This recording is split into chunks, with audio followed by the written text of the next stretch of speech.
18 on a Wednesday morning. We're trying to get over the hump, but we got a little bit of fog to deal with. Yeah, some patchy fog for your commute, and where we are dealing with fog, it is pretty bad this morning, so you may run into it, especially if you're traveling along the 5 along the coast. La Jolla, you can barely see outside right now. We've seen a pretty dense fog in areas of downtown as well.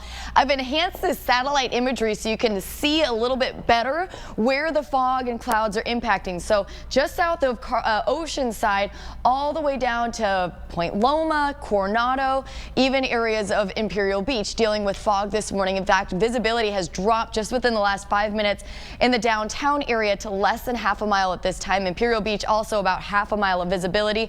So you may run into it and then out of it. And if you're farther inland, if you're traveling along the 15 this morning, likely not going to be impacted by fog. I had crystal clear skies coming in today. So something to keep in mind. It's really confined mainly to our coastal areas, and that's where our dense fog advisory is until 9 a.m. this morning.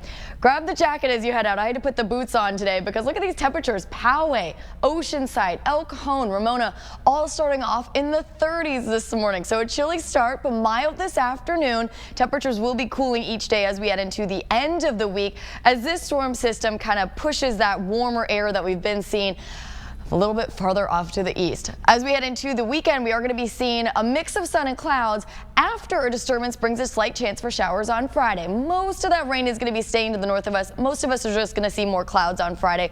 Really don't expect to see much in the form of rain. Bigger waves do come through late tomorrow into the weekend, along with strong rip currents. Inland neighborhoods, we're in the 70s through tomorrow for our Groundhog's Day. Clouds build on Friday and temperatures drop as we head into the weekend into the 60s. Our mountains will see the winds pick up Thursday and Friday. We could see gusts up to 35 miles per hour, and we'll have a better chance, but still light showers only expected as we head into our Monday. Kalina?